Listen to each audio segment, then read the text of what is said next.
Mission admission में पुनः आप सभी का एक बार स्वागत है। जैसा कि मैंने अपने पिछले एपिसोड में आपसे वादा किया था कि मैं आपको अपने अगले एपिसोड में एक ऐसे छात्र की कहानी सुनाऊंगा जो अपने पिता की अंतिम इच्छा को पूरा करने के लिए आईएएस बन गया। जी हाँ, जिस छात्र की आज हम यहाँ कहानी आपको सुनाने जा रहे हैं वह कोई ऐसा वैसा छात्र नहीं जो मुसीबतों के सामने घुटने टेक देते हैं, बल्कि ये छात्र उन छात्रों में से एक है जिसने अपनी मुसीबत को ही अपना मनोबल बना लिया और फतह कर लिया देश का वह सबसे बड़ा मुकाम जिसको पाने के लिए ना जाने कितने युवा दिन रात सिर्फ सपने देखते रहते हैं। जैसा कि मैंने अपने पिछले एपिसोड में कहा था कि दुनिया में सिर्फ माँ बाप ही दो ऐसे इंसान होते हैं जो अपने पुत्र की सफलता के लिए कुछ भी कर सकते हैं, लेकिन ऐसे पुत्र बहुत कम होते हैं जो माँ बाप के किसी एक दर्द को समझकर अपना समय व्यर्थ में नहीं गंवाते और वो सब कुछ कर जाते हैं जो एक माँ बाप की आकांक्षाएं और इच्छाएं होती हैं, लेकिन दुर्भाग्य से ऐसे पुत्र बहुत कम मिलते हैं। आज मैं आपको ऐसे ही एक पुत्र या कहें सुपुत्र की कहानी आपके सामने साझा करने जा रहा हूं जो अपने पिता को खोने के बाद भी भविष्य में मां की कठिनाइयों को महसूस करके इतनी मेहनत किया कि फिर वह तब तक नहीं रुका जब तक कि वह देश की सर्वोच्च नौकरी और सफलता को हासिल नहीं कर लिया। जी हाँ, मैं बात कर रहा हूं हिमांशु नागपाल की, जिन्होंने यूपीएससी की 2018 की परीक्षा में 26वां स्थान पाकर आईएएस बने। हिमांशु की कहानी एक ऐसी कहानी है जो सपनों के सफर के प्रारंभ होने से पहले ही सब कुछ उजाड़ कर चली जाती है, लेकिन हिमांशु ने इसी को अपनी ताकत बनाया और कुछ ऐसा कर दिखाया कि अब लोग उनकी सफलता की दाद देते हैं और यह कहते हुए नहीं थकते कि यदि किसी को तैयारी करना है, किसी से संघर्ष करना है तो वह हिमांशु नागपाल जैसा होना चाहिए। हुआ यूं कि कुछ वर्ष पूर्व जब हिमांशु हरियाणा के भुनानगर से दिल्ली विश्वविद्यालय में ग्रेजुएशन में एडमिशन लेने के लिए आए तो उनका एडमिशन दिल्ली यूनिवर्सिटी के हंसराज कॉलेज में हुआ। इसमें दाखिला लेने के लिए वह अपने पिता के साथ यहाँ आए। कॉलेज के पीछे ही बने हॉस्टल में आईएएस लोगों के लिए निकली हुई इंटरव्यू बोर्ड की लिस्ट को देखकर उनके पिता ने कहा, बेटा मैं एक दिन तुम्हारा नाम इस लिस्ट में देखना चाहता हूं और जिसके नाम के सामने लिखा हो हिमांशु नागपाल आईएएस। लेकिन कहते हैं ईश्वर की इच्छा के सामने किसी की कुछ नहीं चलती। हिमांशु के पिता जब हिमांशु को कॉलेज में दाखिला कराकर घर वापस जा रहे थे तभी एक दुर्घटना में उनकी मृत्यु हो गई। एक खबर जैसे ही हिमांशु को पता चली मानो उनके पांव के नीचे से जमीन खिसक गई हो। अपने आप को खड़ा करने के लिए अभी होश संभाला ही था कि सर से पिता का साया उठ गया। इससे बड़ी आफत और समस्या एक छात्र के लिए क्या हो सकती है, लेकिन सब सोचते हुए उन्होंने अपने लक्ष्य को कभी भी आंखों के सामने से ओझल होने नहीं दिया, क्योंकि वो जब भी आंख बंद करते तो उनके कान में बस एक ही धुन सुनाई देती थी, हिमांशु बेटा एक दिन मैं तुम्हारा नाम इस लिस्ट में देखना चाहता हूँ। लेकिन कहते हैं ना, भगवान जब एक दरवाजा बंद कर देता है तो कई खिड़कियां एक साथ खोल देता है।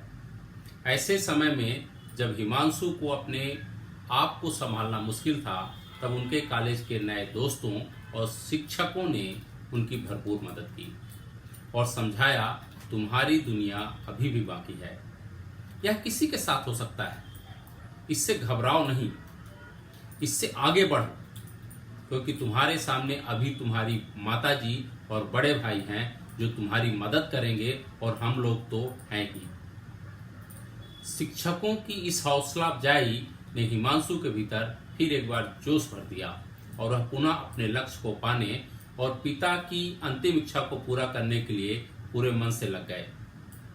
अभी कुछ ही महीने गुजरे थे कि पूरे उत्साह और मनोबल को तोड़ने वाली एक और बुरी खबर हिमांशु तक पहुंच गई, और वह थी कि उनके बड़े भाई का अचानक देहांत हो गया है। अब तो सच में हिमांशु के सामने कोई विकल्प नहीं दिखाई दे रहा था। उन्होंने पूरा निश्चय कर लिया था कि अब घर वापस चले जाएंगे और घर में मां के कामकाज में हाथ बटाएंगे।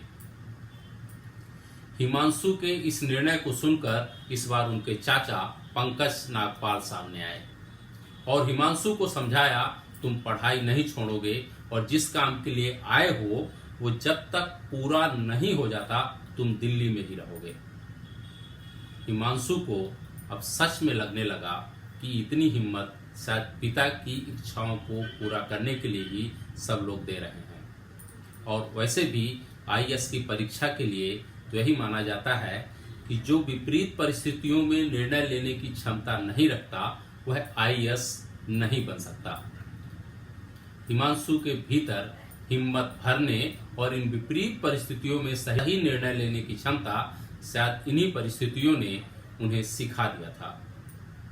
नहीं तो हरियाणा के एक छोटे से कस्बे भूना से 5वीं तक हिंदी मीडियम में पढ़ाई करने वाला छात्र जिसको इंग्लिश बिल्कुल नहीं आती थी, 12वीं तक की पढ़ाई हरियाणा के हांसी शहर से करके जो दिल्ली आया हो, जिसके टोन और उच्चारण पर लोग हंसते हों, उसकी अंग्रेजी कैसी होगी आप स्वयं अंदाजा लगा सकते हैं।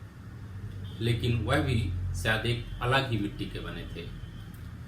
जो हिमांशु क्लास में किसी के सामने कुछ भी बोलने से झिझकते थे, उन्होंने इतनी मेहनत की कि उसके उच्चारण पर हंसने वाले लोग भी आज उनकी सफलता की संघर्ष की कहानी एक दूसरे को सुनाते हुए नहीं थकते और कहते हैं, क्या बंदा है यार, इतनी मुश्किलों के बाद भी पहले ही प्रयास में 26वीं रैंक हासिल कर ली।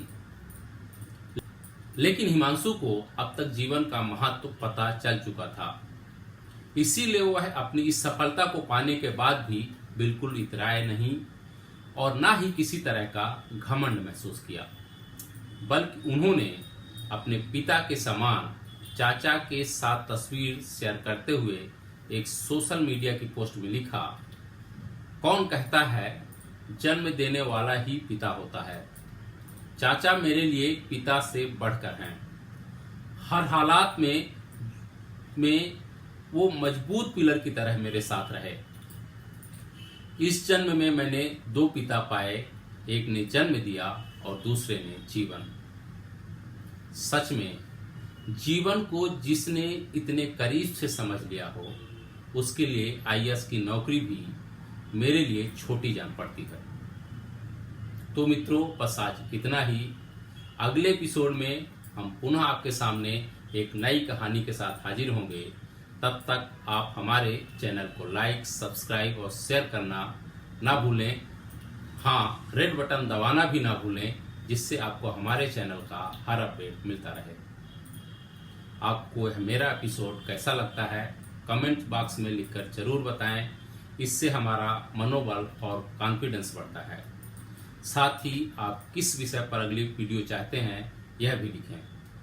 मेरी कोशिश होगी कि हम आपकी अपेक्षाओं पर खरा उतरें। तो बस आज इतना ही। जल्द मिलते हैं अगले एपिसोड में एक नई कहानी के साथ। नमस्कार, अपना ख्याल रखिएगा, शुभकामनाओं सहित।